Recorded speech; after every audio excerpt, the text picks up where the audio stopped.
¿no te parece demasiado ilógico pretender encontrar el testimonio de una persona que no es cristiana y que afirme que Jesús resucitó? ¿Por qué lo digo? Suponete que vos decís, bueno, para creer en Dios necesito que un ateo venga y me diga que Dios existe. Pero en el momento en el que el ateo cree que Dios existe, deja de ser ateo, es una tontería. O sea, en el momento en el que una persona realmente cree que es un hecho histórico, que Jesús ha vuelto a la vida después al tercer día, evidentemente esa persona en el mundo antiguo se cuestionaría su cosmovisión y muy probablemente abrazaría el cristianismo.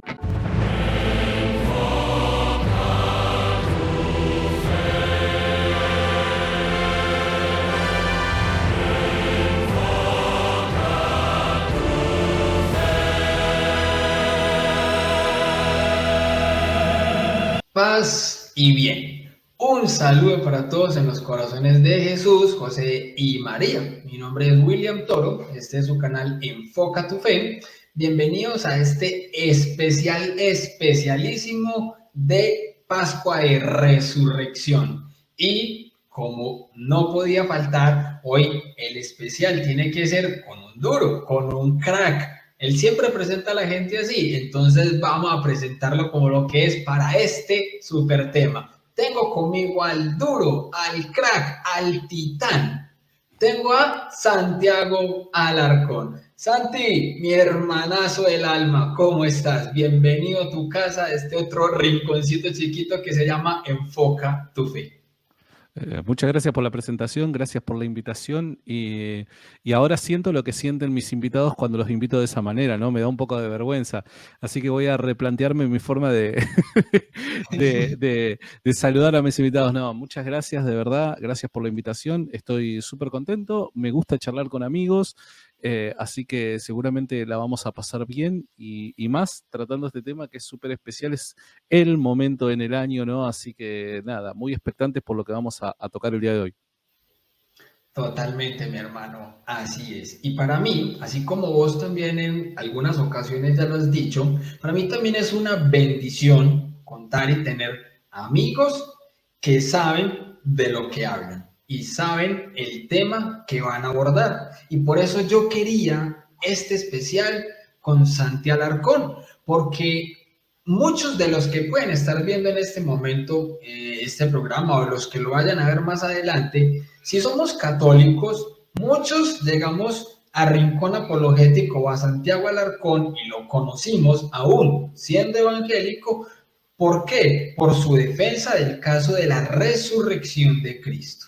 Entonces, dado esto, yo quería tener a Santiago hoy en este especial tan especial. ¿Por qué? Porque resulta, y vamos a empezar por esto, y ya me dirá Santiago, ¿qué piensa de esta cita bíblica tan particular? Que yo, desde que era ateo, cuando la escuchaba no le veía mucho sentido realmente, pero una vez empezó todo mi proceso de conversión, uno dice, wow, totalmente.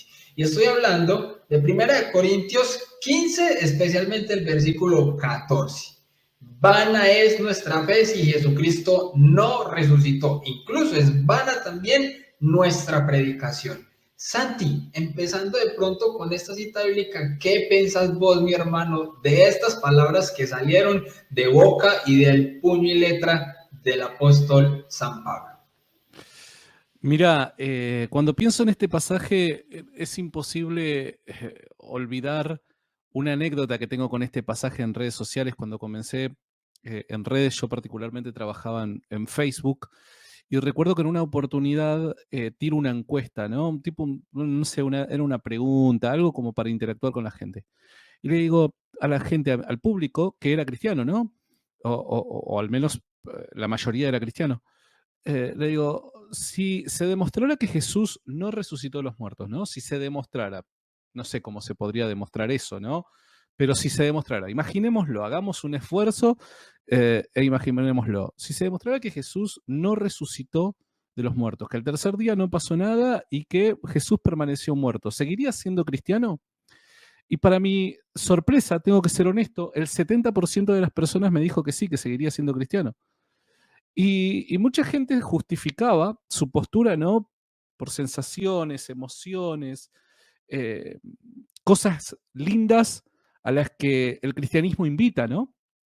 Pero es ahí en donde me di cuenta la importancia de este tema. Primero porque no parece, aunque la resurrección de Jesús sea el centro y el corazón de la fe cristiana, no parece mucha gente estar muy al tanto de este tema ni haber reflexionado lo suficiente sobre este tema en el momento en la historia en el que nos encontramos particularmente, ¿no? Y segundo, porque todo aquello bello, atractivo, lindo de la fe cristiana, solo es verdad y tiene sentido si Jesús resucitó de los muertos. Si Jesús no resucitó de los muertos, hasta Jesús es un falso profeta. Entonces, el tema de la resurrección y particularmente ese pasaje tiene que calar hondo en nuestros corazones y más en el tiempo en el que vivimos donde hay tantas voces, las redes sociales permiten tantas voces, ¿no? El hecho de que se viralicen tantas opiniones y a veces tan injustificadas, ¿no? Entonces es un tema que necesitamos reflexionar porque es el corazón, el núcleo de nuestra fe, es la plataforma que nos permite creer de la forma en la que creemos y nos permite tener paz en cuanto a lo que creemos. Porque Jesús resucitó, el cristianismo es verdad. Totalmente de acuerdo, mi hermano. A eso que acabaste de decir, amén. Como dirían por ahí en algunos grupos, ¿cierto? Entonces, mi hermano, dada esta introducción que me parece que era supremamente adecuada para poner en contexto de qué es lo que vamos a hablar, yo quiero iniciar haciéndote una pregunta que yo creo que se debería pues como en varios puntos y es la siguiente. Hombre, Santiago, yo sé que vos automáticamente no te consideras como un apologista ni cristiano ni católico, o sea, no te consideras apologista, sino un comunicador cristiano. Pero sabemos que obviamente dentro de tu trabajo en redes sociales has tenido una serie de buenos debates defendiendo el caso de la resurrección. Básicamente, eso es un comunicar también ideas apologéticas con otras personas. Entonces, mi pregunta va enmarcada es en que yo sé que has debatido con ateos, con agnósticos, con escépticos, con anticristianos, etcétera, de cualquier sea su denominación, o incluso con deístas. Mi primera pregunta para vos, Santiago, en este marco es, ¿cuál es la diferencia que caracteriza a cada una de esas denominaciones con base en la resurrección? Me hago entender. Todos ellos van a negar que Cristo resucitó, pero cada uno de ellos tiene quizás argumentos o ideas diferentes de cómo decir Él no resucitó. Unos podrán decir que ni siquiera existió, otros podrán decir, no, yo no creo por esta razón, otros por una razón cultural, social. Con los debates que vos has tenido, Santi, ¿qué es lo que vos te has encontrado? ¿Cómo hacemos una diferencia en cuanto a lo que piensan esos grupos y denominaciones de la resurrección de Cristo? ¿Sabés que es algo llamativo eso? Porque no necesariamente determinados grupos de personas, dependiendo de qué es lo que piensan, ¿no? Qué es lo que creen, van a sostener ciertos argumentos. No es que de repente los deístas van a utilizar estos argumentos como pensamos, ¿no? Por causa de que estás hablando con un deísta. Entonces vos decís, bueno, más o menos la conversación va a ir por acá. No necesariamente porque estés hablando con un judío, el judío te va a proponer determinados argumentos, no porque estés hablando con un agnóstico. No, no pasa eso. Lo que sí pasa es que hay algo que parece de alguna manera unir a todas estas cosmovisiones cuando tratas el tema de Jesús. Y es el rechazo irracional a lo que Jesús representa. ¿Y por qué digo el rechazo irracional? Porque pese a que muchos usan argumentos, los argumentos que usan muchas veces contradicen su cosmovisión personal. Me explico. Uno de los debates más recordados que tuve fue con un judío llamado Irving Gattel, ¿no? Historiador judío, mexicano. Y en dos debates que tuve, porque tuve varios, en dos debates que tuve, en uno él planteaba una postura agnóstica y en otro él planteaba una postura deísta. Nada tenía que ver con lo que el judaísmo es. Él era un defensor apologista del judaísmo, pero nada tenía que ver con el judaísmo, su defensa, sino más bien utilizaba, según la ocasión, los recursos que tuviera a mano para contrarrestar mis argumentos. Y ahí vos te das cuenta que el objetivo no es defender una postura, sino rechazar el cristianismo. Y es en eso en donde todos van a estar completamente de acuerdo, independientemente de que sean deístas, ateos, agnósticos y demás. La, la motivación va a ser rechazar a Cristo. No importa si en el intento tengo que asumir ideas ateas, no importa si soy deísta y en el intento tengo que asumir ideas ateas, no importa si siendo ateo en el intento tengo que asumir ideas judías, no importa eso. Lo que importa es mostrar que Jesús no resucitó de los muertos. Entonces ahí vos te das cuenta que en realidad la gente no está razonando en el común denominador de los casos, sino simplemente está reaccionando. Es una mera reacción emocional y están sometiendo a la razón a su voluntad, al deseo de querer que Jesús no haya resucitado, por todas las implicaciones que eso tiene. Recuerdo, por dar un ejemplo, una charla con un deísta muy famoso donde sus principales objeciones tenían que ver con las cuestiones morales. Y ahí vos te das cuenta que mucha gente lo que hace es, más que argumentar, mostrar una reacción emocional contra la fe cristiana. Y eso, en cierto sentido, me decepcionó, pero en otro sentido me permitió ver más allá y entender que la mayor parte de las veces no es que la gente no abraza la fe cristiana por una cuestión intelectual, porque los argumentos no me son convincentes, sino más bien por una postura personal, por una cuestión de voluntad. Deseo no abrazar la fe cristiana porque deseo que el Dios cristiano no tenga nada que ver con mi vida. ¿Se entiende? Totalmente, comprendidísimo, Santi. Y sí, tenés toda la razón. O sea, vos haciendo esa descripción es como si estuvieras describiendo a ese yo del pasado que precisamente atacaba la fe cristiana. Y yo muchas veces, o sea, yo lo he repetido en muchas ocasiones. Yo me dediqué durante todo ese tiempo fue a buscar excusas y justificaciones para sostenerme donde estaba, pero no buscaba las respuestas. Es Claro. ahí el punto clave. Entonces, cuando a uno le tratan de dar las respuestas racionales, uno que siempre, pues en esa cosmovisión, uno que normalmente era el que criticaba a la persona de fe por la parte emocional y sentimental, termina es uno convirtiéndose en emocional y sentimental porque apela es a argumentos más morales, al mal y todo eso, pero no se hace cargo de los argumentos racionales, intelectuales que realmente están fundamentando al cristianismo. Bien, una precisamente de las objeciones más comunes, débil sí, pero comunes, es, hombre, yo no puedo creer que exista la resurrección porque eso solamente lo dice ese libro de los cristianos, la Biblia. Eso para mí no es una prueba. A mí deme pruebas científicas, a mí deme pruebas contundentes e históricas de que eso pasó. ¿Cómo respondemos a esa primera objeción, Santi? Bueno, eso amerita invitar a la persona a reflexionar respecto a lo que cree en ese famoso libro, ¿no? ¿Por qué digo? Porque hay gente que piensa que este libro que habla de Jesús bajó así del cielo, ¿no? O fue traído por una nave intergaláctica, así armado, compilado, tal y como lo podemos comprar en las tiendas, ¿no? Llamado la Biblia, titulado la Biblia. Entonces, descendió de alguna manera mágica del cielo y nos vino a revelar así, apareciendo de la nada, nos vino a revelar quién es Jesús. Pero cuando reflexionamos sobre el caso de Cristo y tratamos de investigar la historia con objetividad, nos damos cuenta que el Nuevo Testamento, como así también muchos otros textos fuera de la Biblia, escritos por cristianos y escritos por no cristianos que hablan de Jesús, responden a una primitiva creencia de una temprana comunidad que se expandía año tras año en el mundo.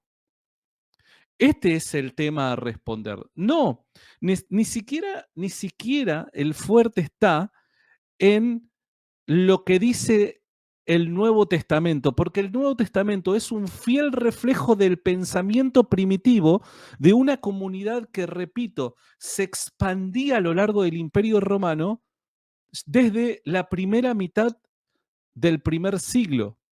Entonces, la pregunta que debemos hacernos es, ¿de dónde surge esta creencia en esta primitiva comunidad que ha llevado a esta novedosa religión, vamos a llamarlo de esta manera, esta novedosa religión, a sostener estas creencias aún aceptando la muerte a causa de ella?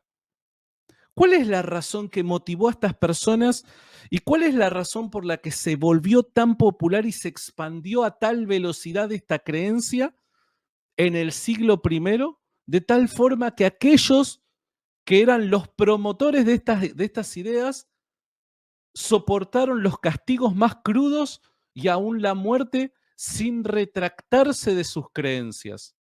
Esa es la pregunta que debemos hacernos. Porque evidentemente luego vamos a nosotros tener los textos, pero los textos no es que te traen la novedad. Cuando Mateo escribió su evangelio según Mateo, cuando Marcos escribió su evangelio según Marcos, o cuando Pablo escribe sus epístolas, en el momento de la redacción de los documentos que quedan, que nos quedan, ¿no? Ya existían dichas ideas. Por ende, el principal enemigo del escéptico, el principal material a objetar que va a tener el escéptico no va a ser ni siquiera el texto escrito, va a ser la creencia previa que refleja el texto escrito. ¿Se entiende? Evidentemente nosotros conocemos el pasado por cómo han quedado descrito, ¿no? En documentos, cómo ha quedado plasmado, ¿no? Según la visión de algunos historiadores y personas que decían haber presenciado ciertas cosas y demás. Eso es evidente. Pero reitero, nadie trajo la novedad por medio del libro, ¿no? No es que en aquel primer siglo la gente empezaba a creer en el cristianismo cuando tenía contacto con el Evangelio según Mateo. La gente creía previamente, aún antes de la redacción de cualquier libro del Nuevo Testamento. Entonces la pregunta que debemos hacernos es ¿de dónde y por qué surge dicha creencia en ese particular contexto? Y eso es lo que nosotros desde este lado invitamos a pensar. ¿Por qué surgió el cristianismo? ¿Qué fue lo que originó el cristianismo? ¿Se entiende?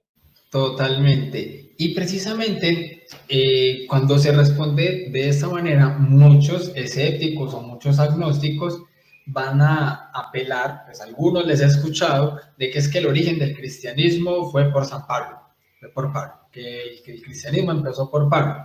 Otros han aludido a que el cristianismo empezó como respuesta a lo malo que encontraban en la religión de los judíos y especialmente pues las prácticas fariseas.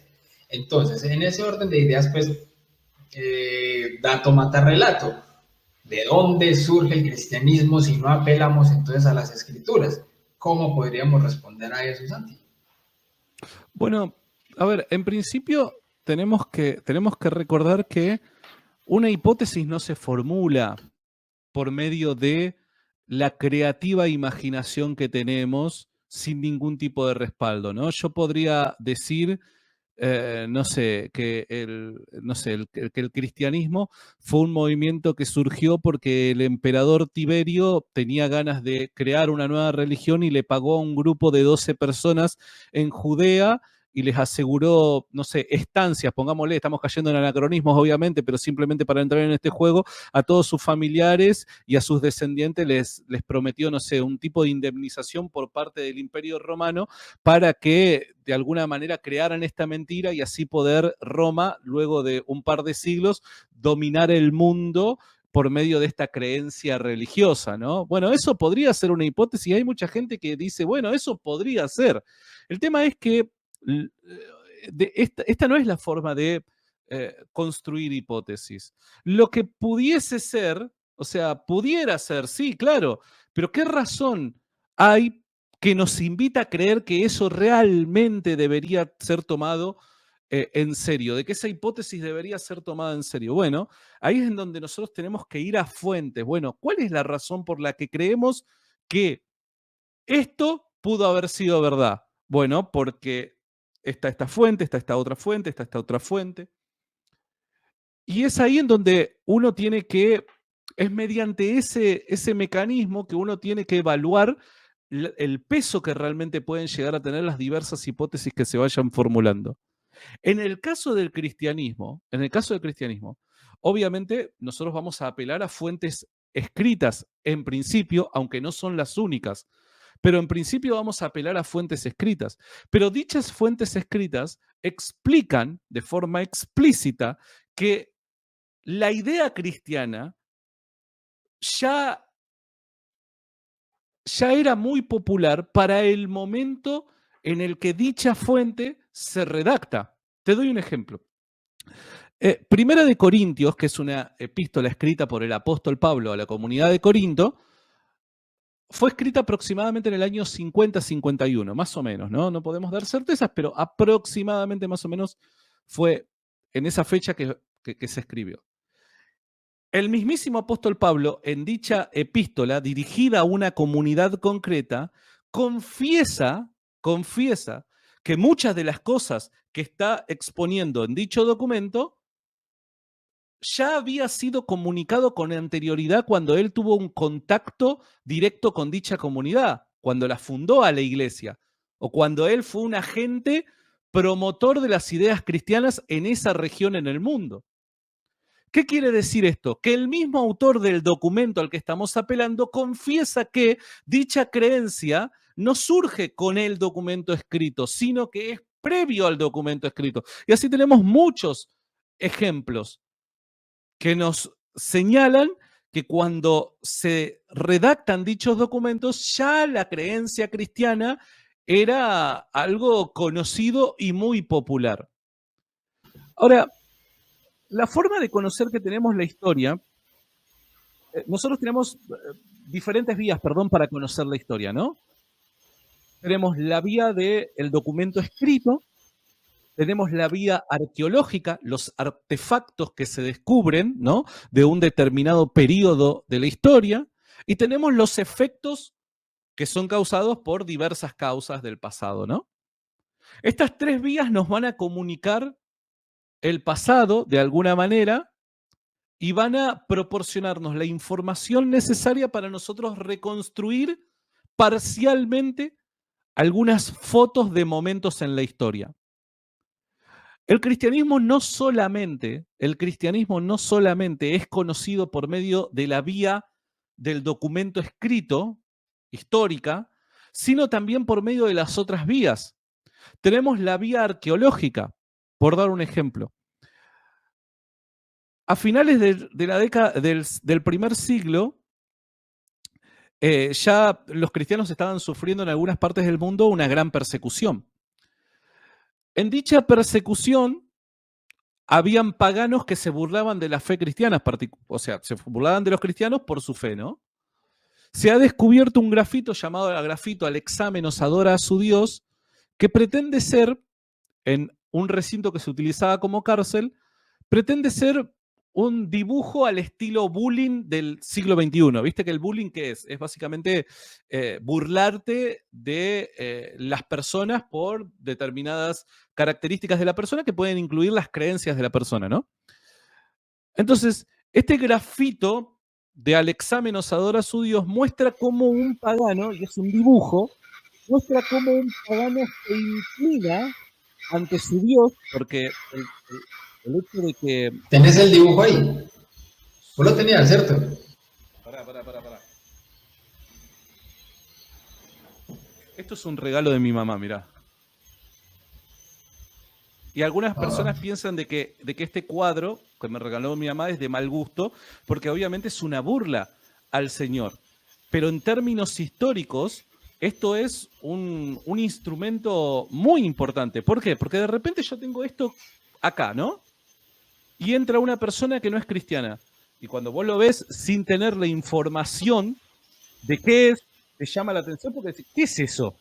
Y cuando te preguntan qué es eso, vos tenés la oportunidad de poder presentar las razones de tu fe por medio de la vía arqueológica. Entonces, acá, ¿qué es lo que tenemos? Tenemos una réplica, ¿no? de una artista amateur como es mi mamá. Tenemos el grafito "Al examen os adora su Dios". Y aquí lo tenemos a este muchacho llamado, o que parece de haber sido llamado Alexámenos, ¿no? Que está inclinado delante de un crucificado desnudo con cabeza de asno. El hecho de que esté inclinado quiere decir de que hay un tipo de adoración. Este hombre, llamado Alexámenos, de alguna manera reconoce que el crucificado es una divinidad. Llamativamente, la crucifixión también de alguna manera nos describe al crucificado de la forma en la que los textos escritos también nos lo detallan. Un crucificado desnudo, humillado.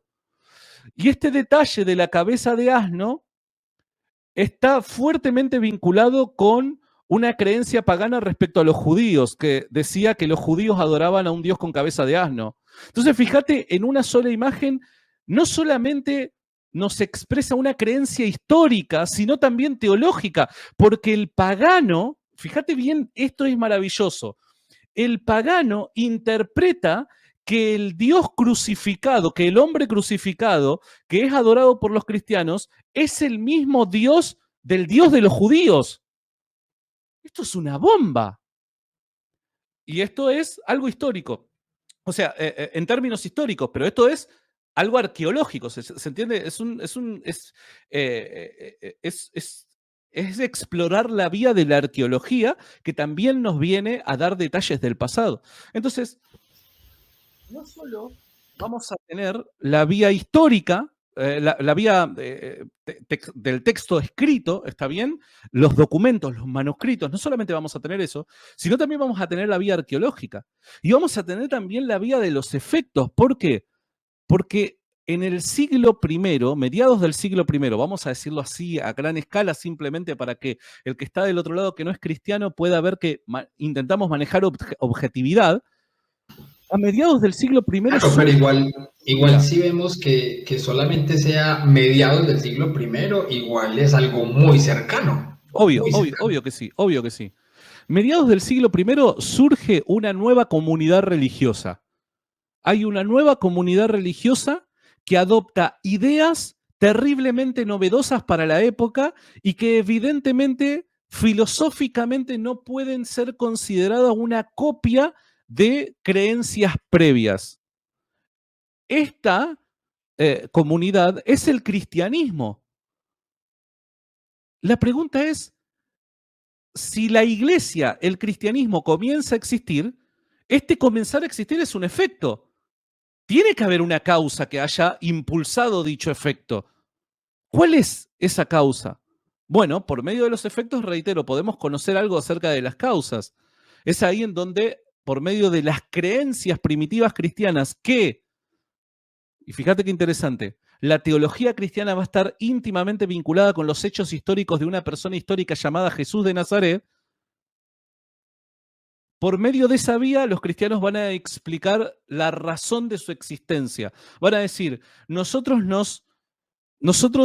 fuimos fundados por un tal Jesús de Nazaret, que creemos que es Dios, que creemos que ha sido crucificado por nuestros pecados, que en Él nosotros hallamos amistad con Dios y demás. Pero fíjate que todas estas creencias religiosas novedosas que fundan una nueva comunidad llamada el cristianismo, van a estar fuertemente vinculadas, todas estas creencias religiosas van a estar fuertemente vinculadas con una persona histórica identificable del pasado, Jesús de Nazaret. Entonces, estas tres vías nos permiten a nosotros empezar a armar ese rompecabezas del pasado que obviamente validan nuestras creencias en el presente. Totalmente. Y con eso que estabas precisamente diciendo, me da entrada para también preguntarte, porque la objeción ante esto es, listo, bueno, digamos que hay razones históricas para ver este hecho, pero incluso en muchos de los debates que conocemos, y el que no los conozca es como mismo Santiago dice, ha vivido dentro de un termo, el que no conozca estos debates, hay muchos de ellos que siempre aludían a que la resurrección es simplemente una copia de otras culturas que ya habían tenido que sus dioses hayan resucitado. Pídales la fuente. ¿Cómo es esto, Santi? Contanos un poco de cuando te han precisamente abordado con estas objeciones, ¿cuáles son los otros supuestos resurrectos que han existido? ¿En qué se basan ellos para decir eso y qué es lo supuestamente tan igual que tiene con la resurrección de Cristo? Bueno, cuando te plantean esta objeción es ahí donde vos confirmás lo que al principio decía, ¿no? Que las razones en realidad no son razones, sino que son reacciones emocionales y es una manifestación de la voluntad de la persona, de ya haber tomado una postura y utilizar el método que tenga a mano para justificar su postura. ¿Por qué? Porque cuando de repente una persona viene y te dice, mira, el cristianismo es una copia de religiones paganas, la figura de Jesús y la historia de Jesús de Nazaret es una historia de mitos paganos y cosas por el estilo, ahí vos simplemente al preguntarle de dónde sacaste esto, no saben de dónde lo sacaron. ¿Por qué? Porque se dejaron llevar por lo que quizás alguien comentó al pasar, algún video de YouTube, un meme en internet, algún documental que hayan reproducido, no sé, en National Geographic, en Discovery, viste que se prestan a todas estas cosas sin fundamento. Cuando le preguntás, bueno, pero decime de dónde lo sacas, o sea, ¿de dónde lo sacas? Un día estuve en un debate con un muchacho y en un momento del debate usa la famosa carta, porque vos sabés que en algún momento el momento Constantino y el momento Horus van a venir, o sea, vos fija que en algún momento van a venir, ¿viste? Y en un momento me dice, no, porque Jesús es una copia de Mitra, de Horus, de dioses paganos.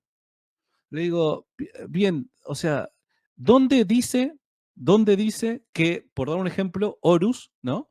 Un dios egipcio, Horus eh, vivió cosas similares a Jesús de Nazaret. ¿Dónde lo dice? ¿Dónde lo dice? Me dice, en el libro de los muertos, ¿no?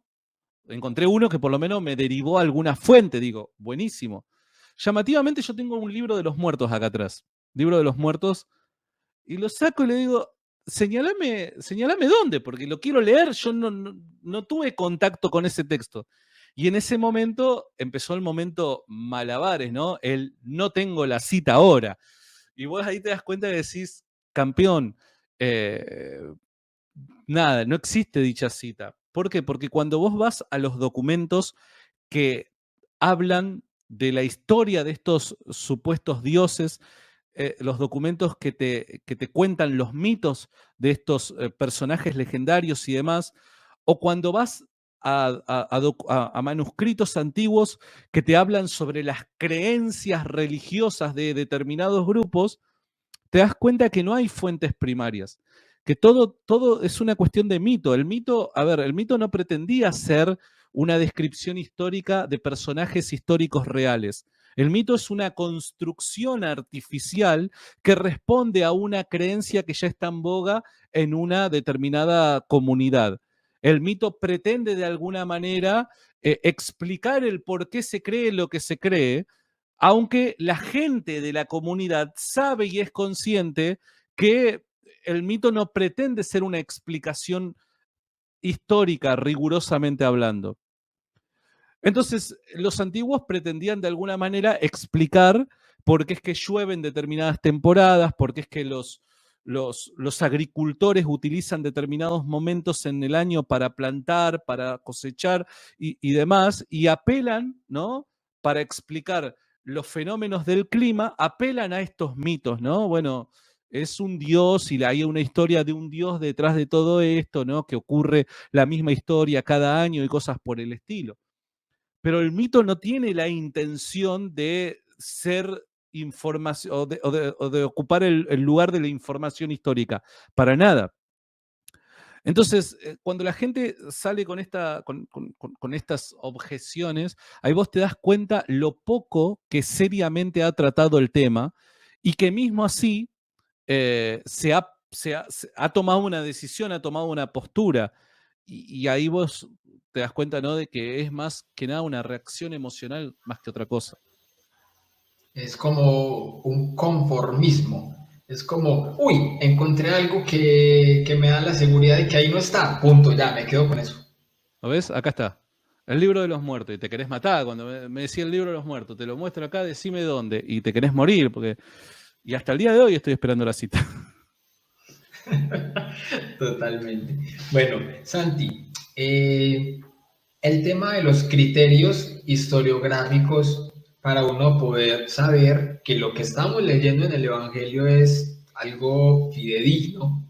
Entre ellos, ¿cuáles son los criterios historiográficos más importantes que nosotros podemos ver que cumplen las Sagradas Escrituras con relación a incluso otros textos que normalmente escépticos, ateos, agnósticos, etcétera, aceptan que han sido hechos históricos y que tienen incluso menos historicidad que los mismos textos del Evangelio? Bueno, cuando hablas de criterios hay que señalar varias cosas antes, ¿no? Primero, cuando vos vas a formular el caso de la historicidad, no solamente de Jesús como un personaje histórico, que hay algunos locos que todavía lo ponen en duda, sino de la crucifixión, la sepultura y la resurrección, vos no podés partir en tu presentación por una cuestión de la disciplina histórica, vos no podés partir de la presuposición de que estos documentos que estoy utilizando, cuando utilizo el Nuevo Testamento, son inspirados por Dios. ¿Se entiende? Vos no podés partir de esa presuposición. Porque pese a que sos cristiano, crees que la Biblia es palabra de Dios, crees que el Nuevo Testamento es inspirado por Dios, y además, dado que son inspirados por Dios, estos documentos son inerrantes, cuando formulás el caso histórico, no podés justificar tu confianza en dichos documentos por tu fe. ¿Está bien? Tenés que utilizar otro recurso. Entonces, primero lo que hay que mostrar es que las fuentes que vas a utilizar, sean fuentes bíblicas o extrabíblicas, son lo suficientemente confiables para uno validar su hipótesis mediante dicha fuente. ¿Está bien? Entonces, lo primero que vos tenés que mostrar es que las fuentes son lo suficientemente confiables, independientemente de que sean fuentes bíblicas o no bíblicas. ¿Está bien? Tienen que ser lo suficientemente confiables. Número dos, cuando vos tenés las fuentes que son lo suficientemente confiables, también, dado que no partís de la presuposición de que esos textos son palabra de Dios y por ende inerrantes, un documento confiable puede cometer errores. Un documento, para ser confiable, no requiere ser inerrante. Una persona puede cometer un error al escribir un artículo y no por eso todo el artículo está mal. Una persona cuando escribe un libro puede cometer un error y no por eso deja de ser fidedigno, perdón, su descripción histórica, ¿no? De un determinado hecho. Para nada. Un documento histórico, para ser confiable, no requiere ser inerrante. Entonces, también, pese a que podemos demostrar que los documentos que utilizamos son confiables, también hay que mostrar que particularmente los segmentos del documento que vamos a utilizar para formular nuestro caso también son confiables. ¿Por qué? Porque, por dar un ejemplo, nosotros para justificar nuestra creencia en que Jesús al tercer día resucitó de los muertos, no vamos a utilizar el Sermón del Monte, por dar un ejemplo. Entonces, lo que diga Jesús en el Sermón del Monte, en ese tema poco nos interesa. ¿Por qué? Porque estamos hablando del tema de la resurrección de Jesús. Lo que nosotros debemos mostrar, reitero, es que los textos que son importantes para nosotros, ¿no? Que hablen de la crucifixión, sepultura y resurrección, que esos textos son particularmente confiables, ¿se entiende? Entonces, los criterios que vamos a utilizar, ya sea para una o para otra cosa, son distintos. Para justificar nuestra creencia en la confiabilidad histórica de los documentos, vamos a utilizar varios criterios. Los más importantes, por dar un ejemplo, son la atestiguación múltiple, las fuentes tempranas. Son documentos, perdón, son criterios que los historiadores consideran como más importantes a la hora de eh, eh, plantear la confiabilidad de un determinado manuscrito, ¿no? Y estos criterios son utilizados no solamente para las cuestiones que se discuten de fe, sino para cualquier discusión histórica. Son estos mismos criterios. Entonces, por dar un ejemplo, cuando hablamos del criterio de atestiguación múltiple, bien, una determinada persona puede describir un determinado hecho de determinada manera. ¿Por qué deberíamos creerle a esta persona? Es una pregunta que debemos hacerlo. Bueno, por dar un ejemplo, si nosotros tenemos el testimonio de otra persona que no depende de esta primera y que describe exactamente los mismos hechos, eso añade confianza al testimonio de la primera persona. ¿Por qué? Porque hay una coincidencia no buscada, no intencionada, sino que son dos testimonios de testigos independientes que describieron los mismos hechos de nuestro interés, ¿no? Y en esos hechos hay coincidencia, en la descripción de esos hechos hay coincidencia. Entonces, de alguna manera, el testimonio de uno valida al del otro. Entonces, cuanto más testimonios nosotros tengamos que validen una determinada descripción histórica, mayor confianza le va a dar a las fuentes que vamos a estar utilizando. Entonces, cuando hablamos de, por dar un ejemplo, ¿no? Cuando hablamos de la crucifixión de Jesús, ¿cuántas fuentes tenemos y qué clase de fuente tenemos? Bueno, tenemos el Evangelio de Mateo, tenemos el Evangelio de Marcos, tenemos el Evangelio de Lucas, tenemos el Evangelio de Juan.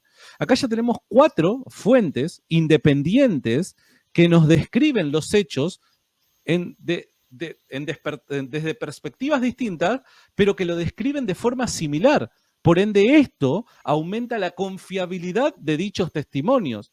Y no son los únicos. Podríamos hablar de más de una docena de testimonios que tenemos durante los primeros 80 años después de la muerte de Jesús, que van a validar el testimonio de la crucifixión como un hecho histórico. Por eso es que hoy los académicos de renombre ya no discuten si Jesús existió como personaje histórico o si murió por crucifixión. Eso ya no es algo discutido. Te lo puede discutir algún chico en redes sociales, pero los académicos de esas cosas ya no las discuten. ¿Por qué? Porque ya no es tema para discutirlo. Ya la validación testimonial es tanta y tan buena que es un tema que se cerró. Punto.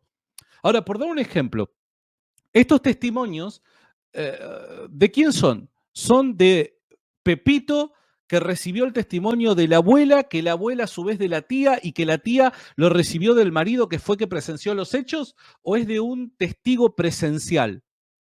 Evidentemente, si el testimonio que nosotros recibimos es de segunda o de tercera mano, no es que va a ser inválido por no ser presencial, pero va a tener menor importancia que el de un testigo presencial. El tema es que la mayor parte de los testimonios que nosotros manejamos respecto al caso de Jesús son testimonios de testigos presenciales, de personas que estuvieron ahí, que lo vivieron. Entonces, eso todavía valida más el caso de la resurrección de Jesús. No solamente eso, sino que supongamos que tenemos un testimonio en términos temporales lo suficientemente alejado para pensar de que pudo haberse corrompido la historia porque, no sé, pasaron varias generaciones hasta que quedó una determinada historia registrada, documentada por escrito, bueno, eso le bajaría un precio a nuestra hipótesis. El tema está en que los testimonios que tenemos aparte, en términos cronológicos, son muy cercanos a los hechos. Entonces, cuando tenemos esta clase de testimonios y los juntamos, tenemos un caso acumulativo de evidencia. No es simplemente una línea de evidencia, es un caso acumulativo de evidencia que lo vuelve realmente fuerte. ¿Se entiende? Entonces, eso en principio. Después vamos a validar el tema de los segmentos que nos hablan de la resurrección de Jesús, de la crucifixión y demás, porque hay ciertos criterios internos del documento que nos permiten a nosotros identificar si un autor pudo haber estado exagerando, si se pudo haber inventado particularmente esta historia, o si busca obviar algo que no le favorece y cosas por el estilo. Pero los críticos textuales han elaborado los suficientes criterios como para nosotros poder identificar la verdad en un documento, más allá de que creamos o no de que el documento ha sido inspirado por Dios. Eso ya es un tema de fe. En la investigación histórica contamos con los suficientes instrumentos para poder identificar si hay algo falso en un determinado texto. Y cuando hablamos de Jesús, tenemos realmente evidencia para hacer pastel de bodas para todas las parejas que pueden haber en la actualidad en la iglesia. Totalmente, ya me antojaste. Me va a tocar volverme a casar con mi esposita este año. Mi hermano. Bueno, ahí, en ese mismo orden de ideas de lo que vos estás diciendo, hay gente que cree y dice, pues asumen que la Biblia es un solo libro. Entonces descartan como múltiples el hecho de que tengamos varios evangelios como evidencia. Entonces, para ellos eso sería una sola. Y muchos exigen que haya entonces un documento fuera de la Biblia que diga que Jesús resucitó, que también lo vieron resucitar fuera de la Biblia. ¿Hay un documento fuera de las escrituras que nos diga que Jesús resucitó? Bien, es una buena pregunta.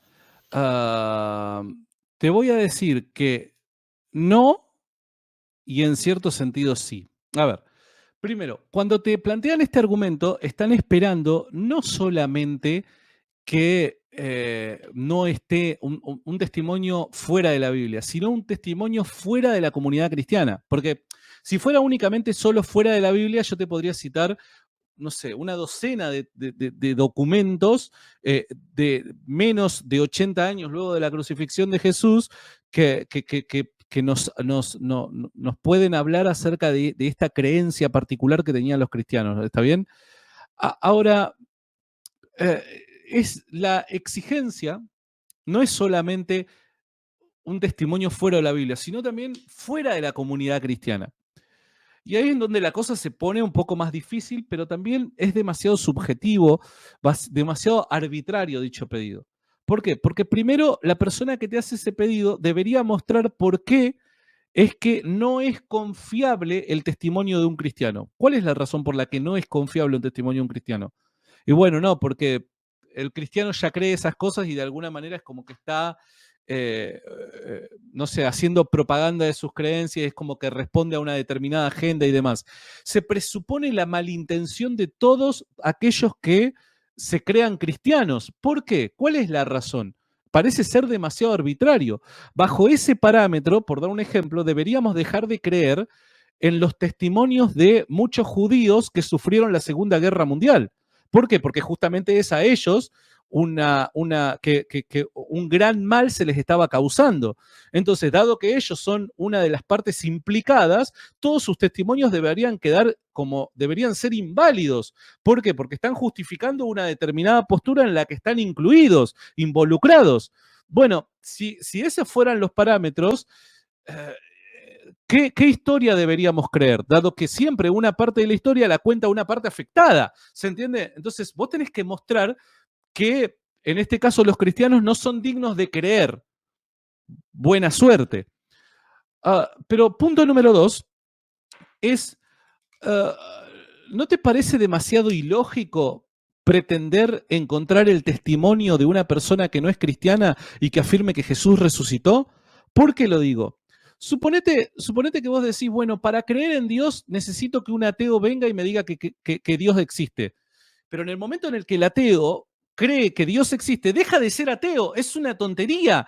O sea, en el momento en el que una persona realmente cree que es un hecho histórico, que Jesús ha vuelto a la vida después al tercer día, evidentemente esa persona en el mundo antiguo se cuestionaría su cosmovisión y muy probablemente abrazaría el cristianismo. Entonces, ¿cómo me vas a pedir de que una persona que no abraza la fe cristiana va a dar dicho testimonio?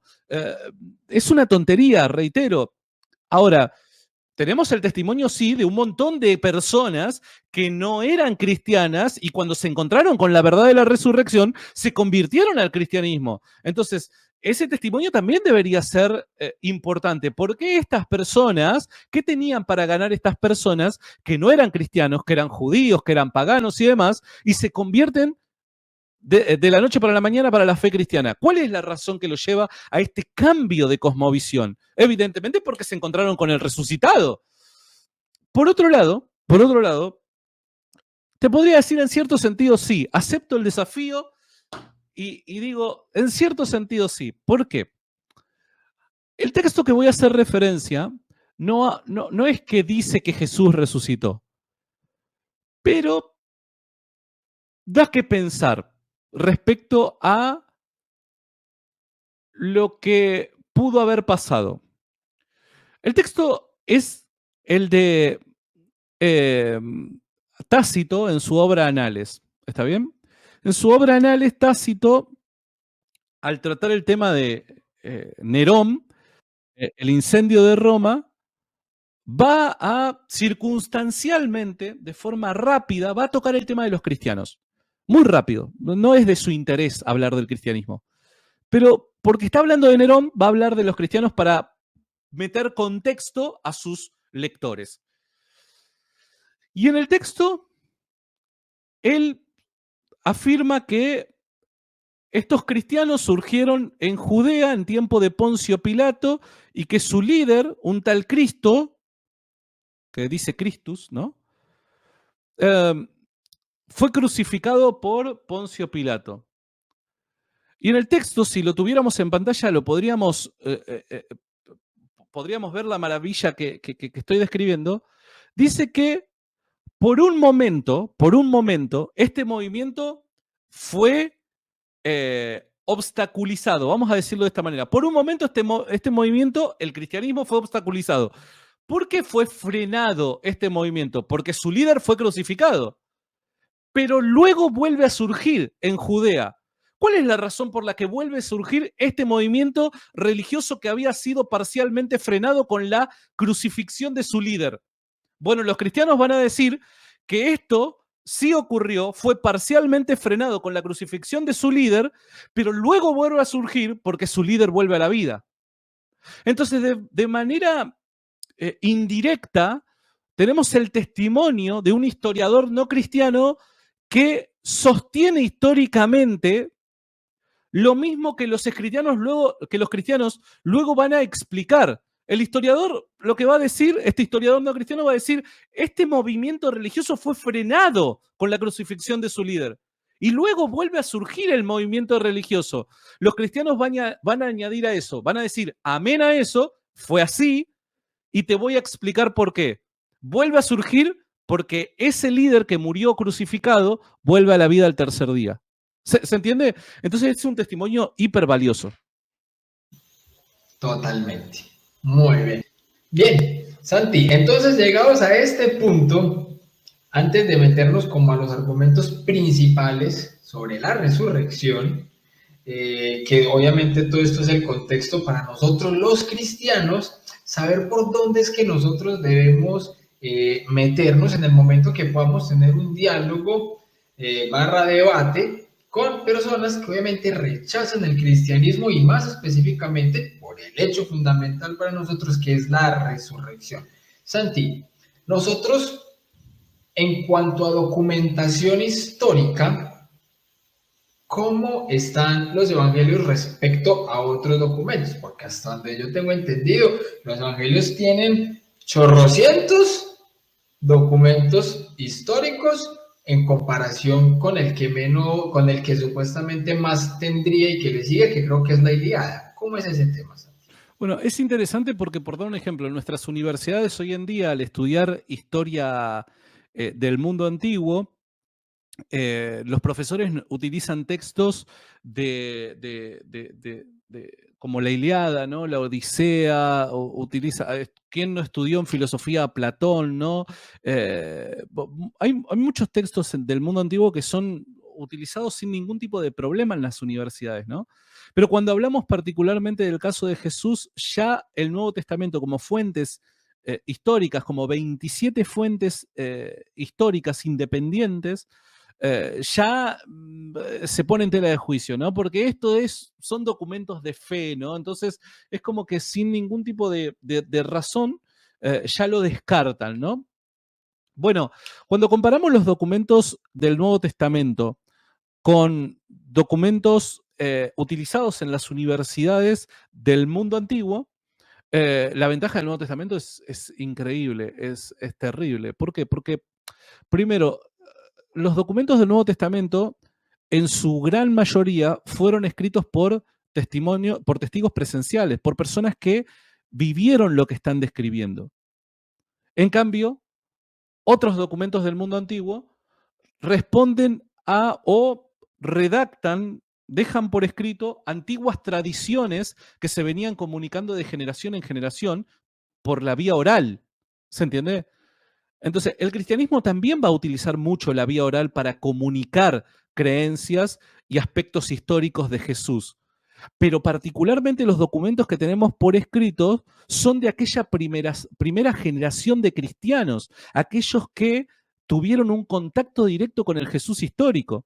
Entonces, a diferencia de los documentos, de otros documentos del mundo antiguo, en esto el cristianismo es ampliamente superior. ¿Por qué? Porque no simplemente escribe lo que generaciones pasadas venían diciendo de determinados héroes del pasado, sino que son personas que están contando sus experiencias personales con el personaje histórico de Jesús. Primero en ese sentido. Entonces tenemos testimonios de testigos presenciales y tenemos testimonios tempranos. ¿Por qué? Porque el momento en el que se redactan estos documentos son muy cercanos en años a los hechos ocurridos en la vida de Jesús de Nazaret. No así con otros documentos del mundo antiguo, por dar un ejemplo, la Ilíada, la Odisea, ¿no? Que si yo no me equivoco y si mi memoria no falla, se escribe cerca de...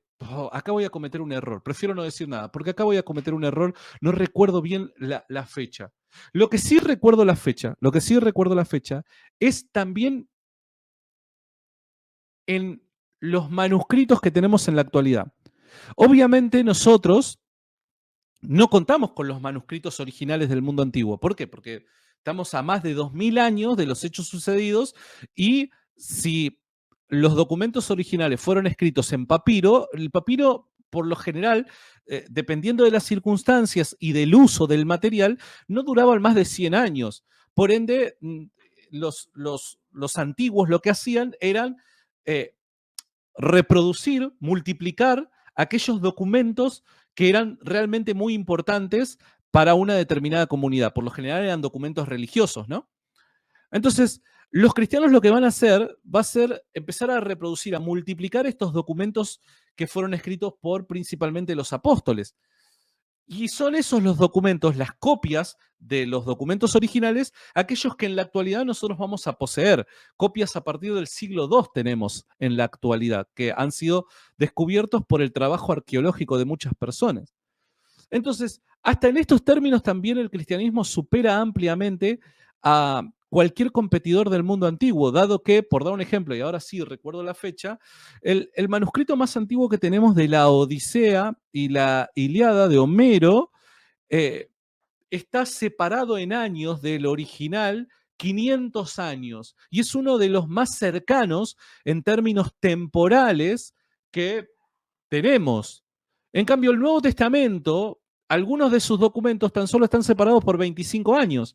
Tenemos el ejemplo de Juan, del Evangelio según Juan. Pese a que no tenemos el Evangelio completo, o no tenemos una copia completa del Evangelio de Juan en esta época, sí tenemos un fragmento que está datado del año 125 aproximadamente. El Evangelio de Juan probablemente se ha escrito en la década del 90 del primer siglo, o sea que estamos hablando más o menos de entre 25 y 35 años después de haberse escrito el original. Esto es realmente muy temprano. Hasta, podríamos decir, este documento quizás pudo haber tenido un contacto directo con el documento original escrito por la mano del apóstol Juan. Entonces, las fuentes que nosotros tenemos para elaborar el caso de la resurrección son superiores ampliamente en cantidad y en calidad. Porque cuando hablamos de la cantidad de manuscritos que tenemos del Nuevo Testamento, estamos hablando de casi 30.000 manuscritos del Nuevo Testamento. Recordemos que estos manuscritos tienen que ser necesariamente antes de la invención de la imprenta. Casi 30.000 manuscritos del Nuevo Testamento tenemos. ¿Y por qué es tan importante tener tal cantidad de manuscritos del Nuevo Testamento? Porque también esto nos permite a nosotros reconstruir el texto original con la menor cantidad de fallas posibles. Cuanto más documentos tengamos reproducidos, ¿no? Cuanto más copias de un documento nosotros tengamos, más fino puede llegar a ser el trabajo de comparación entre documentos y así nosotros poder, con alto grado de certeza, afirmar esto fue lo que escribió originalmente Juan.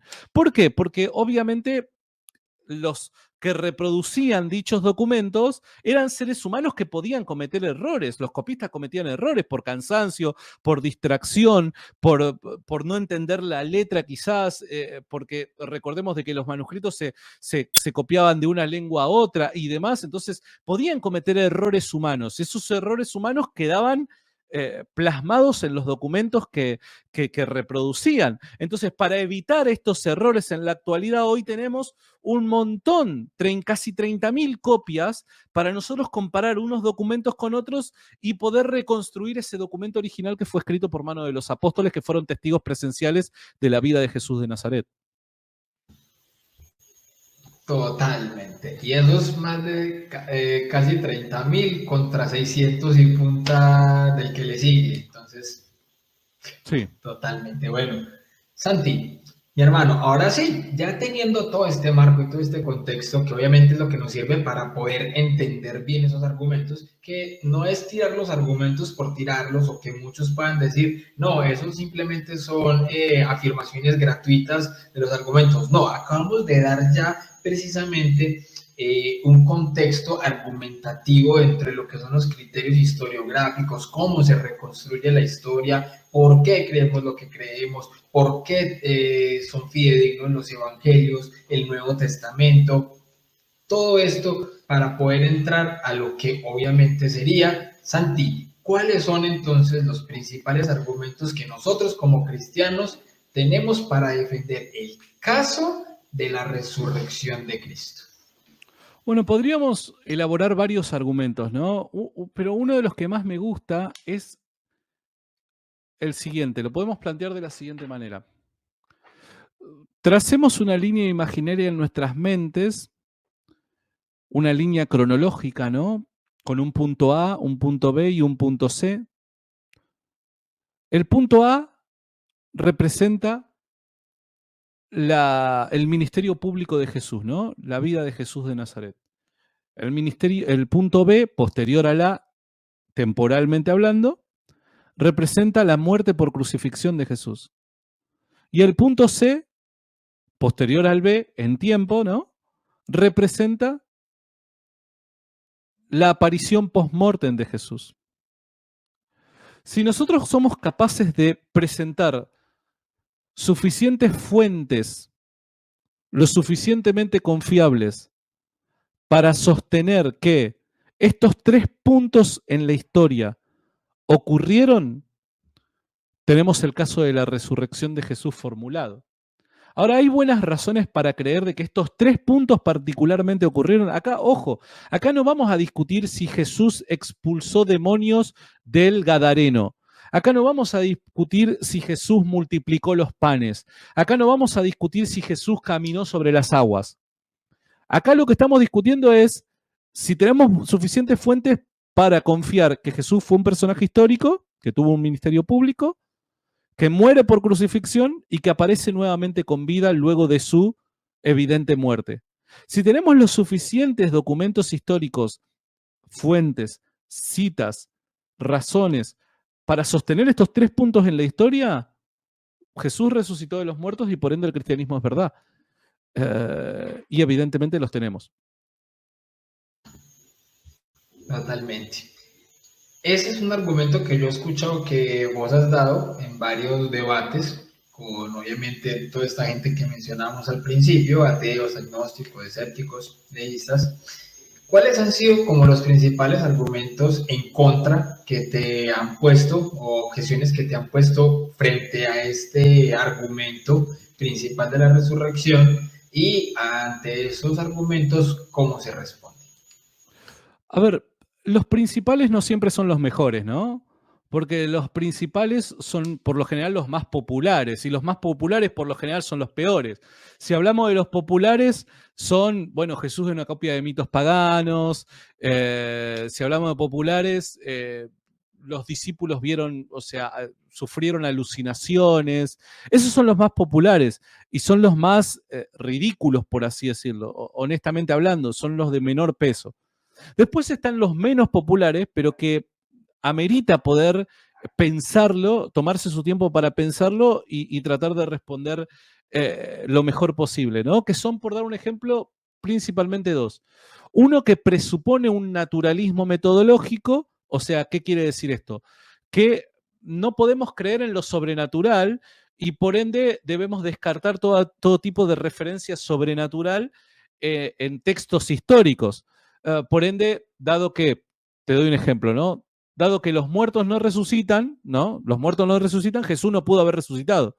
Entonces, eso es una presuposición naturalista, atea, ¿no? Que va a tener una determinada persona y que impide cualquier tipo de argumento que intente mostrar lo contrario. Entonces, en última instancia, la persona, por una postura filosófica, no histórica, sino filosófica, va a estar cerrado a la resurrección de Jesús, aun cuando no sea capaz de presentar ningún argumento. Te va a decir simplemente y va a caer en un tipo de agnosticismo histórico, va a decir, ¿cuál es la razón por la que el cristianismo comenzó a existir? ¿Surgió? No sé, no tengo idea, pero la resurrección no puede ser. ¿Se entiende? Entonces eso es una postura, una presuposición filosófica, una postura filosófica. Es un naturalismo que abraza de antemano y que por ende no le permite avanzar en la búsqueda de la verdad histórica. Entonces ahí ya no tenemos históricamente más nada que discutir. Ahí tenemos que ir al plano de la filosofía y discutir a ver si realmente esa postura tan tajante y contundente está justificada filosóficamente hablando. Entonces, reitero, esa puede llegar a ser una de las objeciones, pero esa objeción, quiero aclarar, no es histórica, es una postura filosófica. La existencia de Dios pone en duda ahí, pone en duda la probabilidad del milagro, pone en duda o descarta todo lo sobrenatural. Entonces, eso no necesariamente es una postura histórica, ¿está bien? Entonces, en términos históricos, eso no puede ser contado como una objeción. Ahora, si la persona está abierta, supongamos que es un agnóstico, porque esto es una postura naturalista atea, supongamos que es un agnóstico y el agnóstico contundentemente no te dice Dios no existe. Simplemente no tengo buenas razones para creer en él. Dado que está abierto a la discusión, porque el agnóstico necesariamente debe estar abierto a la discusión y a oír buenas razones a favor de la existencia de Dios, debería estar abierto también a oír las razones que tenemos para mostrar de que evidentemente esto es un hecho histórico. Jesús, luego del tercer día, aparece nuevamente con vida. Por otro lado, está la otra, que es una de las más populares, y es poner en tela de juicio la confiabilidad de las fuentes. Aquel que pone en tela de juicio la confiabilidad de las fuentes es porque de forma implícita te está admitiendo que si las fuentes son realmente buenas, el caso cerrado, Jesús resucitó de los muertos, porque el argumento cumple con todos los requisitos necesarios para ser considerado como verdad, ¿no? Entonces, por eso es que la única vía que le queda para invalidar el argumento es poner en tela de juicio las fuentes. Y ahí la discusión ya no pasa por si Jesús resucitó o no, sino pasa por una discusión de qué tan buenas son las fuentes que estás presentando, ¿no? La confiabilidad histórica, por dar un ejemplo de los evangelios, si Pablo es un autor de confianza y cosas por el estilo. Pero esos diría que son los principales argumentos que pueden llegar a utilizarse. Comprendo. Incluso con eso de que entre los peores argumentos, pero es uno que sí, totalmente como vos decís, es de los más populares, y es que tantas personas que dicen haber visto a Jesús resucitado, que hayan tenido una alucinación. Yo recuerdo haber leído y visto de una psiquiatra agnóstica, incluso que fue nominada a premio Nobel. A ella se le preguntó sobre ese tema y ella decía que si 500 personas al mismo tiempo hubiesen tenido una alucinación de este tipo, que eso sería un argumento, eso sería un milagro mayor que la misma resurrección. Una psiquiatra agnóstica. Entonces, ya por ahí también queda pues como desmontado eso. Bueno, Santi. Es que el Sí, tema de las alucinaciones ni siquiera tiene como principal obstáculo la gran cantidad de gente, porque va a haber gente que te va a decir, bueno, pero el tema de las 500 personas solamente es referido por Pablo en un solo texto al pasar, ¿no? Que ni siquiera tiene la intención de ser un documento histórico. Bueno, pero es que las alucinaciones colectivas, ya sea experimentadas por dos personas son imposibles de ocurrir. Dos personas no pueden experimentar una misma alucinación de la misma manera, así como dos personas no pueden compartir un sueño cuando duermen. ¿Se entiende? Entonces, esto no tiene que ver con una cantidad de personas. Si querés evitar los 500, evitemos las 500. ¿Querés evitar los 12 apóstoles? Evitemos los 12. Vayamos a dos personas. Solo dos personas que hayan tenido la misma alucinación ya es imposible, porque reitero, es imposible de la misma manera que dos personas compartan al dormir. Imagínate que yo mañana me despierte con mi esposa y diga, che, qué bueno que estuvo el sueño, ¿no? Sí, ¿te acordás cuando fuiste a la montaña rusa? Sí, y los dos viviendo el mismo sueño, pero es demasiado novelesco, ¿no? Es digno de una película, es digno de la película, ¿te acordás de Leonardo DiCaprio? ¿Cómo es que se el llama esta? origen. El origen, ¿no? Que se duermen y están todos Sí, metidos dentro de un sueño. Bueno, algo parecido. sí, sí, total. Bueno, Santi, y en cuanto al tema de la tumba vacía, que eso sí ha un revuelo dentro de incluso de los círculos académicos. Bueno, la tumba vacía fue que se lo robaron, no se lo robaron. El tema de Nicodemo existía, ¿cómo es? José Eh, Arimatea. José de Arimatea, ¿existía, no existía? ¿Cómo fue el tema? La tumba vacía. Bueno, a ver, hay varios temas. En el tema de la tumba vacía hay un montón de cosas para decir, ¿no? Primero, recordemos una cosa, recordemos que el primer sermón del apóstol Pedro fue 50 días luego de la muerte de Jesús, ah, y fue en Jerusalén. Fue a pocos kilómetros de donde Jesús debería haber estado sepultado. En ese famoso sermón del apóstol Pedro, el apóstol Pedro afirma de forma explícita que Jesús resucitó de los muertos por el poder de Dios.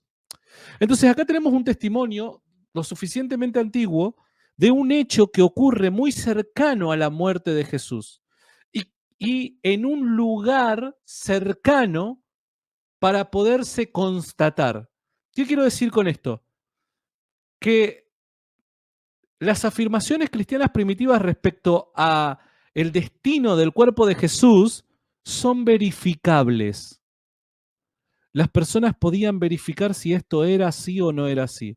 Entonces, suponete de que de repente a vos te digan, no sé, una persona que falleció, suponete que yo morí y vos pasado mañana ves, te dicen, no, Santiago volvió a la vida. Bueno, lo primero que harías es ir a ver dónde está el cuerpo, o sea, ¿dónde está el cuerpo? Para que para que la fantasía, vamos a decirlo de esta manera, para que la fantasía tenga éxito, tiene que al menos un cuerpo desaparecer, no debe estar más el cuerpo. Ahora, el problema es que, número uno, estamos hablando de tan solo 50 días después de todo lo sucedido a Jesús. En términos temporales es muy corto tiempo. Número dos, ese primer sermón de Pedro fue en un lugar cercano a donde todos sabían de que el Nazareno estaba sepultado. Por ende, estas cosas invitan a la verificación. Cualquier persona en aquel entonces que hubiese querido demostrar que el cristianismo era mentira, hubiera podido traer el cuerpo, aunque ya obviamente hubiera estado descompuesto, traer el cuerpo sacado de la tumba donde fue depositado. ¿Había personas en aquel entonces que querían que el cristianismo no fuera verdad? Claro que sí. Los más poderosos de Jerusalén estaban deseosos de mostrarle al pueblo que Jesús no había resucitado.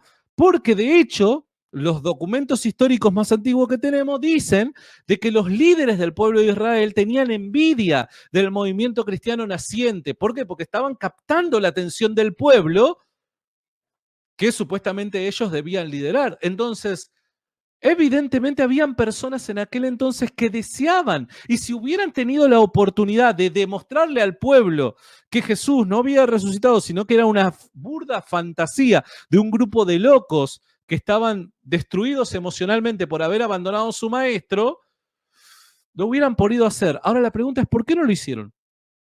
¿por qué particularmente la iglesia nace en el momento y lugar menos apropiado para una mentira, para que una mentira sea exitosa? Si vos vas a mentir, de alguna manera, bueno, el tema de las alucinaciones ya lo hemos discutido, ¿no? No hace falta, ya queda descartado, porque una alucinación no puede ser experimentada por más que la persona que la experimenta, no puede ser compartida una experiencia de ese tipo. Entonces las alucinaciones quedan descartadas.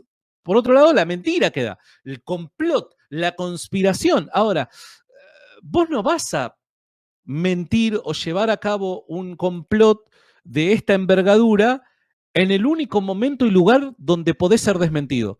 Lo vas a hacer donde no seas descubierto y de una forma en la que no puedas ser descubierto. El problema es que la iglesia primitiva nace en el único momento y lugar donde su mentira podría haber quedado al descubierto. ¿Por qué no quedó al descubierto?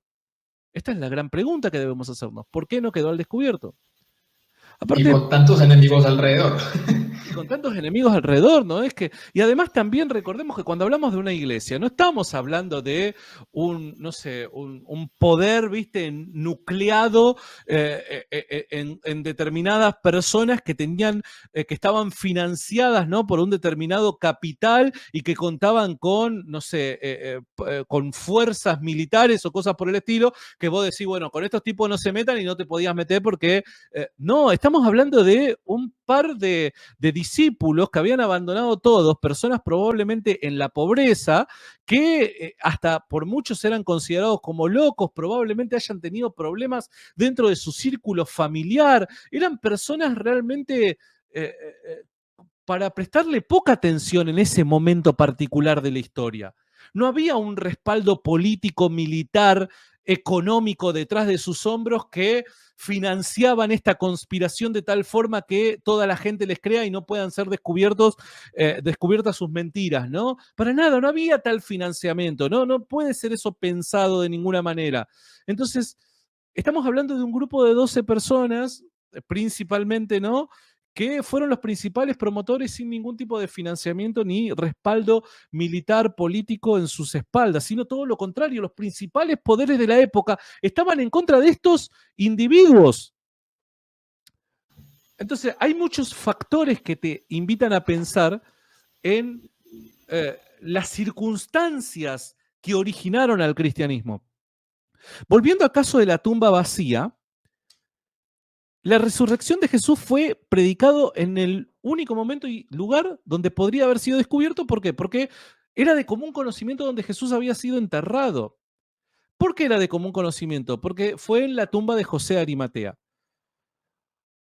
Hay dos vías. José de Arimatea existió, José de Arimatea no existió. Si José de Arimatea existió realmente, evidentemente el lugar donde había sido destinado el cuerpo de Jesús tendría que ser verificable y constatable para toda persona de aquel entonces, dado que podrían preguntar, che, Jesús, ¿dónde fue en la tumba de José de Arimatea? ¿Cuál es la tumba de José de Arimatea? Es esa. Bien, listo, fantástico. Ahora, ¿qué pasa si José de Arimatea no hubiese existido? Bueno, si no hubiera existido y fue una posterior invención del cristianismo, evidentemente acá ya estamos hablando de otro tema y esto representaría un problema para el cristiano. Ahora la pregunta es, ¿hay buenas razones para creer de que José de Arimatea existió? Claro que las hay. ¿Por qué? Porque la historia de José de Arimatea y su vínculo con Jesús fue predicado en un momento y lugar que podría ser verificado o refutado. Suponete lo siguiente, suponete de que alguien viene a decirte o a decirme a mí, ¿no? Suponete que alguien viene a decirme a mí, Mauricio Macri nunca fue presidente de Argentina. Yo toda mi vida viví en Argentina, tengo ya 36 años para 37, lamentablemente, y yo viví el gobierno de Macri. A mí no me lo contás, yo lo viví, yo lo sufrí el gobierno de Macri. Entonces, si alguien viniera y me dijera, no, mirá, Mauricio Macri no existió, no fue presidente de Argentina, yo lo quedaría mirando como diciendo, ¿qué decís? Si yo lo vivía eso. Cuando los apóstoles predican la historia de la resurrección, que es el principal y más primitivo querigma, predicación cristiana, incluyen la historia de la sepultura y la tumba vacía. Y se predica que José de Arimatea fue aquel que le ofreció su lugar de descanso a Jesús honrándolo. en un lugar, esto se predica en un lugar y momento donde podría haber sido desmentido. Andá a inventarle a un judío que existió un tal José de Arimatea que hacía parte del Sanedrín y que fue el que le dio su lugar de descanso a Jesús. Hubieran levantado la mano, si José de Arimatea no hubiera existido, hubieran levantado la mano y hubieran dicho, che, muchachos, nos están mintiendo. En el Sanedrín nunca hubo un José de Arimatea. ¿Por qué? Porque el Sanedrín era el principal cuerpo político, por así llamarlo, de poder de aquel entonces de los judíos. Todo judío, independientemente de que sea ignorante o sea una persona ilustrada, todo judío sabía quiénes eran aquellas personas relevantes en el poder, ¿no? Y más si estamos hablando de judíos de Jerusalén.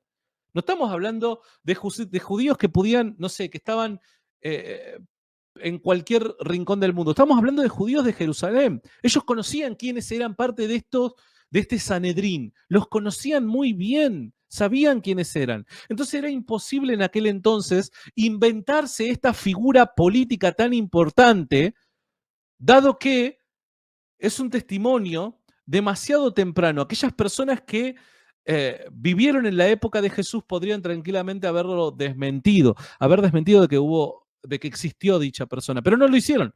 Ahora, ¿por qué no lo hicieron? Porque evidentemente existió. Entonces, dado que José de Arimatea es una persona real, es una persona histórica, esta no es la única razón, podría dar muchas otras razones más, pero por una cuestión de tiempo no lo quiero dar, pero hay un montón de razones más para afirmar de que José de Arimatea fue una persona histórica. Entonces, dado que José de Arimatea es una persona histórica, eso nos invita a creer realmente de que el destino del cuerpo de Jesús fue la tumba de José de Arimatea. Por ende, si luego se habla de una resurrección, que es imposible pensar en una resurrección espiritual, sino que los judíos de aquel entonces solamente entendían el concepto de resurrección como alguien que vuelve a la vida con cuerpo, con signos vitales, físicamente hablando, debería necesariamente haber una tumba vacía. Cuando Pablo dice de que Jesús resucitó de los muertos, implícitamente está afirmando una tumba vacía. Pablo en el credo de 1 Corintios capítulo 15, verso 3 en adelante, dice en una parte que fue sepultado, porque parte del credo primitivo, y acordate que 1 Corintios fue escrita en la década del 50, casi menos de 20 años luego de la crucifixión y resurrección de Jesús. Este credo de 1 Corintios capítulo 15 es todavía anterior a Pablo como apóstol. Entonces estamos hablando de menos de una década que separa la formulación del credo con los hechos referidos a Jesús de Nazaret, con la muerte y la resurrección. Y en este credo ya se habla de una sepultura de forma explícita. Por ende, parte de la historia de la victoria de Jesús sobre la muerte es la sepultura de Jesús.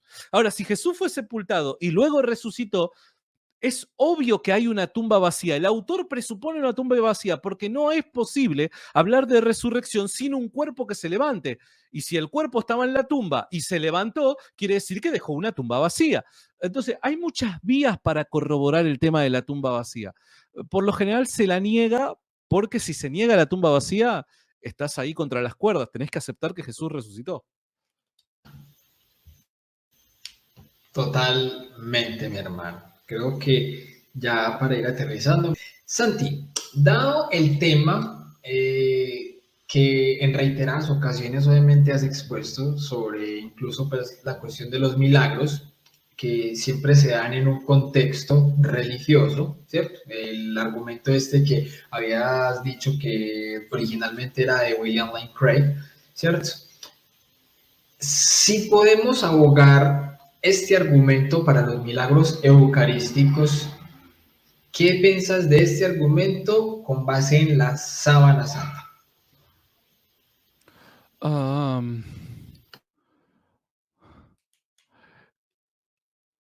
A ver, primero, cuando uno piensa un argumento, debe ser consciente de la plataforma en la que se encuentra para empezar a pensar en dicho argumento, ¿no? Entonces yo, supongamos de que me pongo a pensar en el tema de la sábana santa. Bien, Yo soy cristiano, por ende creo en los milagros, creo en Jesús, creo en el ministerio sobrenatural de Jesús, creo que Dios obró de forma particular para amparar, respaldar, justificar el testimonio de Jesús. Creo que Jesús resucitó de los muertos, creo que Jesús no resucita de la misma forma que murió, con el mismo cuerpo que murió, no hablando de otro cuerpo, sino con las mismas características en su cuerpo, sino que creo en un cuerpo glorificado, que obviamente tiene otras características que el cuerpo con el que ha muerto. Entonces, dado que creo todas esas cosas, no tengo ningún problema con creer en la sábana santa. El principal problema partiría por, bueno, verificar si la tradición es lo suficientemente confiable, si hay una tradición realmente que te conecta de forma temprana con los sucesos ocurridos en la vida de Jesús, particularmente con su resurrección, ¿no? ¿Cuál es el testimonio más antiguo que tenemos? ¿Cuán confiable es el testimonio más antiguo que tenemos? Tendríamos que discutir eso más que nada. Pero en términos de fe, yo no tendría absolutamente ningún tipo de problema, porque es más, es lo que esperaría. A ver, si hay una resurrección y si hay un cuerpo glorificado, pero que es un cuerpo material, físico, tal y como explica el padre Carreira, ¿no? Es un cuerpo físico. El cuerpo resucitado es un cuerpo físico, es un cuerpo material, está compuesto por materia, pero es glorificado, por ende tiene otras características. Dado que es un cuerpo físico glorificado, este contacto con la sábana debería haber dejado sus huellas. ¿Se entiende? Porque hay un contacto real, físico en el espacio-tiempo con algo que nosotros llamamos glorificado. No sabemos muy bien cuáles son estas cualidades del cuerpo glorificado, pero es algo que lo hace diferente a cuando murió, ¿está bien? No deja de ser materia, pero lo hace diferente. Por ende, no tendría problema yo en creer de que realmente como lo hago. Yo lo creo por fe. Pero si me pusiera a analizar el tema, no tendría problema en admitir de que pudo haber sido la sábana que envolvió el cuerpo de Jesús. Claro, el único tema que yo tendría que analizar es, bueno, cuán fiel es la tradición, ¿no? Esa línea que nos comunica la historia, ¿no? Esa comunicación histórica, ¿hasta dónde la podemos empujar hacia atrás? ¿Se entiende? ¿Hasta dónde se la puede empujar hacia atrás y conectar con los hechos de la resurrección de Jesús, o al menos con la era apostólica? ¿Se entiende? Me parece que ahí es donde está la discusión. Para el cristiano ahí es donde está la discusión, porque si sos cristiano, esto no importa si vos sos católico o no lo sos, ponele que sos un pentecostal, ponele que sos un presbiteriano, un anglicano o lo que seas. O sea, no podés rechazarlo a primera mano. ¿Por qué? Porque la vida de Jesús fue milagrosa, porque Dios se manifestó en reiteradas oportunidades haciendo cosas que te vuelan la cabeza. Loco, tenía 5 panes y 2 peces y le dio de comer a miles de personas. Si vos crees que Jesús pudo hacer eso, lo de la sábana santa es un juego de niños. Es como Dios diciendo, bueno, voy a hacer algo más, ¿se entiende? O sea, le dio de comer a miles de personas con 5 panes y 2 pescados. Caminó sobre las aguas. Las fuerzas del clima le obedecieron. ¿Se entiende? Una tormenta obedece a su voz. Y vos no vas a creer en la sábana santa. ¿Se entiende? La sábana santa, en comparación con estos milagros, es un juego de niños. Entonces, a mí me parece de que a priori, si sos cristiano, no tenés que rechazar esto. No, para nada, estoy más que abierto. Y si hay buenas razones, wow, es conmovedor saber de que el mismo Dios se encargó de dejarte una huella en el lugar de los hechos, que te diga, mirá, si todavía todos estos argumentos no te son suficientes, acá te doy algo que podés ver independientemente del momento en la historia en el que te encuentres. Es maravilloso saber de que en el siglo XXI hoy podemos ir a un lugar y tener un contacto visual con algo que nos ha dejado Dios como muestra del hecho sobrenatural que fundamenta nuestra fe. Es glorioso. Entonces, y ojo, esto alguno puede decir, no, pero ahora porque sos católico vos creés todas estas cosas. No, crack, yo ya creía en la sábana santa cuando era evangélico. Yo lo creía. Conozco gente evangélica que cree en la sábana santa. ¿Pero por qué? Porque no hay un problema teológico ni nada por el estilo. Muchachos, es algo maravilloso que Dios te haya dejado, ¿viste como ese ladrón que hace mal su trabajo, que deja huellas, o aquellas personas, ¿viste? Que dejan esas huellas que son rastreables? Es como que Dios dijo, uy, me equivoqué, che, mirá, dejé una huella de esto. No, o sea, a propósito te deja eso para que vos, independientemente del momento en la historia en la que te encuentres, puedas mirarlo con tus propios ojos, apreciarlo con tus propios ojos y decir, wow, esto es evidencia pura de que nuestro Señor resucitó, ¿no? Ahora, lo único que yo tendría el interés de poder verificar es la tradición. ¿Cómo es que yo llego, cómo es que la iglesia llega a creer, según el testimonio de quién es que la iglesia llega a creer de que esta sábana es aquella que cobijó el cuerpo de Jesús? Espectacular. Amor del puro por nuestro Señor Jesucristo. Mi hermano, no siendo más, te quiero agradecer enormemente este espacio que nos has brindado para este súper especial de resurrección, donde apenas la empezamos, porque es que eso es lo más bonito que tenemos nosotros en la iglesia, es que una celebración como esta no dura un solo día. Todos estos 8 días van a ser específicamente para celebrar la resurrección. Entonces, para todos ustedes también, y Santiago, feliz Pascua de Resurrección. Mi hermano, verdad que agradecido completamente por esta entrevista, este espacio que nos has brindado. No sé, ¿te quieres despedir? Unas palabras finales. Muchas gracias por el espacio, gracias por la invitación, gracias por tu amistad sobre todas las cosas, y gracias por aquellas personas que quizás se quedaron hasta el final del video. Muchas gracias por la paciencia. Bueno, definitivamente esto también es amor del puro, el que sé de qué vamos a poner.